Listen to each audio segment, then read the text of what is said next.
This is Ella Star with your Key Races and Bets podcast for Saturday, June 14th, 2025. This Key Races and Bets podcast is brought to you by Amwager.com. AMWAGER. Amwager.com is a legal online U.S.-based horse racing wagering website with great betting tools and perks.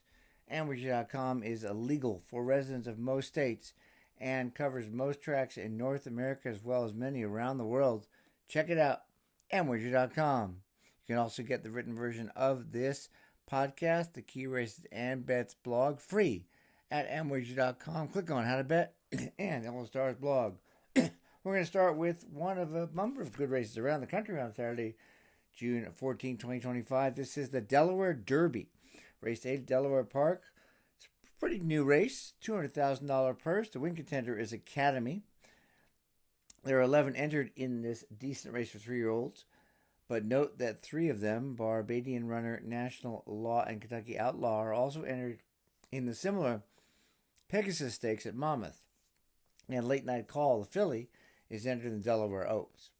Be that as it may, Academy is a standout on paper in my opinion, even though he's raced only 4 times, only once on dirt, and just broke his maiden.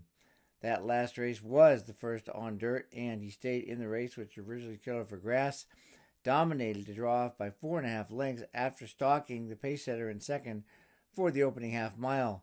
Trainer Graham Motion must be very happy he let the horse run in that race because the 103 last race Equibase speed figure is by far the best fastest figure earned by any horse in the race, and should be improved upon off the experience of a dirt route. A Red Ortiz Jr. is assigned to ride. That's a big sign of how well regarded Academy is. In the Delaware Derby race 8 Delaware Park, June 14th, Saturday, of course, on 2025, Academy could be considered for a win bet, low odds overlay win bet at 3-2 or more.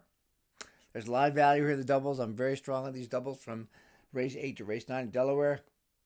Race 9 is the Delaware Oaks, and race 8 Academy. In race 9, Margie's Intention, Paris, Lily, and Cassiar. Moving on to race 9, Delaware Oaks, 4:51 Eastern, Saturday, the 14th at Delaware Park. Win contenders in preference order are Cassiar, Margie's Intention, and Paris, Lily. Cassiar is likely to go to post the highest odds of the 3 as she just won an allowance race, whereas the other 2 finished first or second in the Black Eyed Susan on Preakness weekend. Cassiar did compete in a stakes race, the Gulfstream Park Oaks, in March, in only the second start of her career, and it was her first route, finishing third, never a threat to win. She dropped in class to the first allowance level on May 1st at Aqueduct, won with a very mature off-the-pace rally from third, improving to a career-best 85 Equibase speed figure. Although Margie's Intention and Paris Lily have earned 93 and 92 figures when finishing first and second respectively in the Black Eyed Susan, because Caviar has 3 starts compared to their 6, she has upside to get to that same level.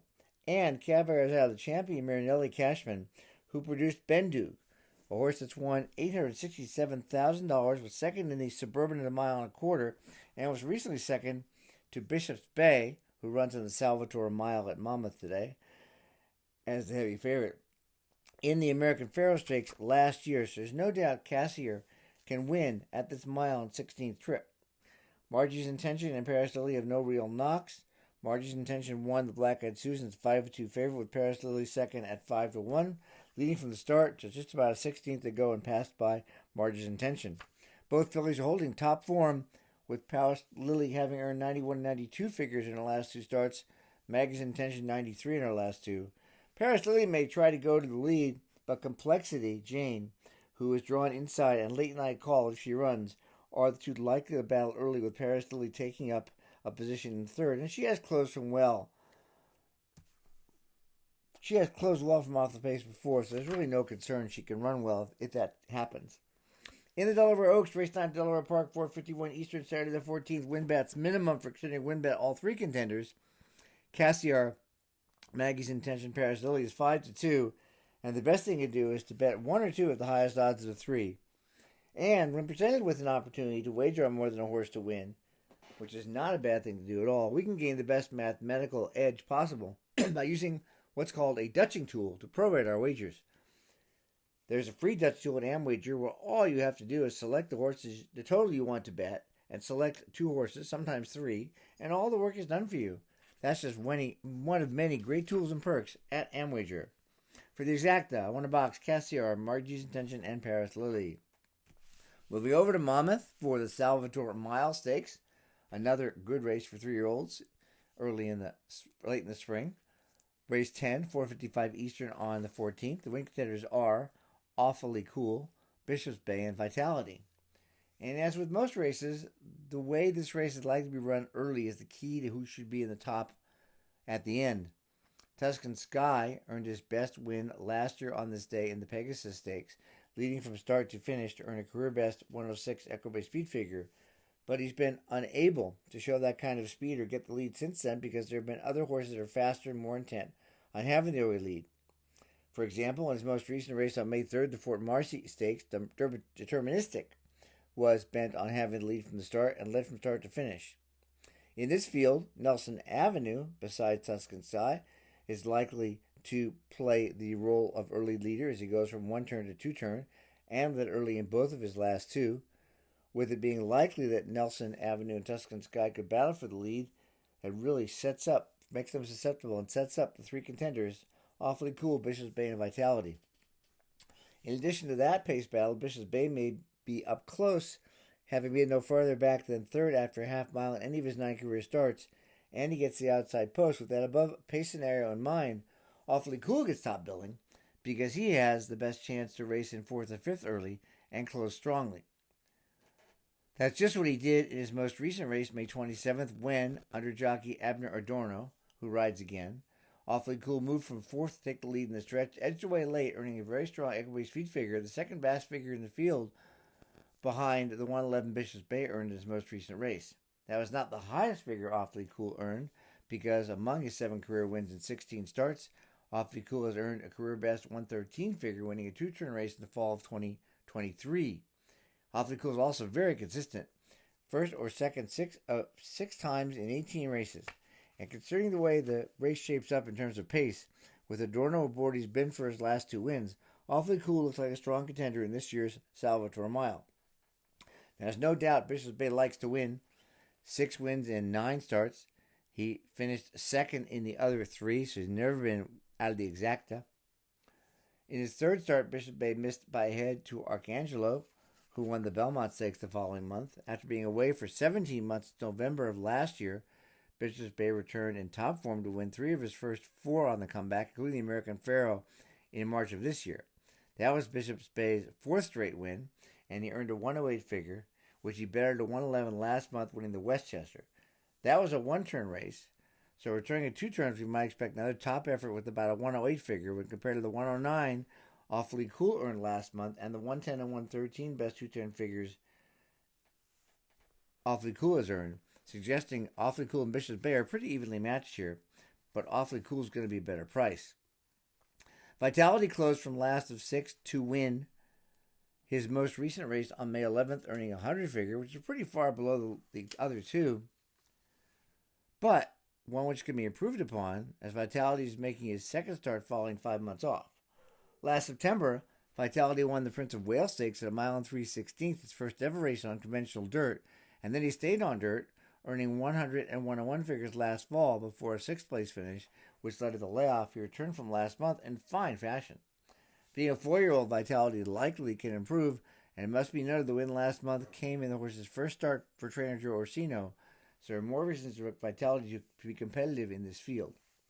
In the Salvatore Mile, race 10 at Monmouth, 4:55 Eastern, Saturday, June 14th, Awfully Cool and Bishop's Bay can be considered for win bets at 2-1, but it's likely only Awfully Cool will meet that threshold. Vitality can be considered for a win bet at 3-1 or more, and if both Awfully Cool and Vitality are above fair odds, this is where the free Dutching tool at Amwager comes in handy because the automatic calculation will ensure a fair profit when betting both those horses to win. Want to play 2 exactas here. The first is going to be an exacta box of Awfully Cool and Bishop's Bay, and the second is going to be an exacta box of Awfully Cool, Bishop's Bay, and Vitality. Now we're going to move cross-country to a really good race on the grass, the Daytona Stakes. Race 10 at Santa Anita on June 14th, Saturday. Post time, 8 Eastern, 5 Pacific. The top win contenders in preference order are Motorious, Brand, and Air Force Red. The downhill turf course at Santa Anita is unique, and horses who have proven over the course often get preference. This being a Grade 3 race, horses with positive experience at the level or higher also get weighted more highly. So if top efforts in races down the hill and this level, it's even better. Motorius has won 3 of 4 downhill turf races, including the higher level Grade 2 Joe Hernandez Stakes when last seen December 28th. He also won the Green Flash Stakes in September 2023, following 4 months off. He gets the furthest outside post of the 3 contenders, which is fine as well. Antonio Frecio has been up for his last 3 races, consisting of 2 wins and a neck defeat, that coming last November in the Breeders' Cup Turf Sprint, where he was 12-1. Motorius will likely be favored, but is the one to beat, as his Hernandez effort earned a 112 figure, and he earned a 113 figure at this trip, winning the Grade 3 San Simeon Stakes in 2023. Brand came back from a lengthy 10-month layoff 3 weeks ago, ran huge to lead from the start, just beaten near the wire. He was fresh off the layoff and went to the lead, but is more likely to return to the tactics from off the pace shown his last 2 wins, particularly when rallying from 7th to win the Grade 2 Turf Sprint at Kentucky Downs a couple of years ago, or more recently, when rallying from 5th to 2nd in the Grade 3 Eddie D. Brand has also won down the hillside course, winning the 22 edition of this race to Daytona. Umberto Rispoli has been up just twice on both sides of the June to May layoff, both excellent races, and rides him back. And when nearly winning the Eddie D, Brand earned a 113 figure, which if repeated puts him right on the finish line with the other contenders. Air Force Red was a half length behind Brand in the Tyrant Lure Stakes, and he too should love the return to the downhill course, where he won the San Simeon just prior to that with a 113 figure. Air Force Reds won 4 times in 9 races down the hill, and Ayuso, who was up for the San Simeon win as well as 3rd place finish last month, rides back. The rail might normally be an issue for this downhill trip at 6.5 furlongs, but not for Air Force Red, who won with a 108 figure early in his career from this position. In the Daytona, race at Santa Anita, 5 Pacific, 8 Eastern, Saturday the 14th. Being as all 3 contenders, Motorius, Brand, and Air Force Red, are equally matched, I think 2-1 odds are fair, and I plan on betting 1 or 2 of those at 2-1 or higher. For the exacta, I want to box Motorius, Brand, and Air Force Red. Don't forget, if you want to get all this analysis and the contenders and the recommended bets in writing, it's totally free at amwager.com. It's the Key Races and Bets blog.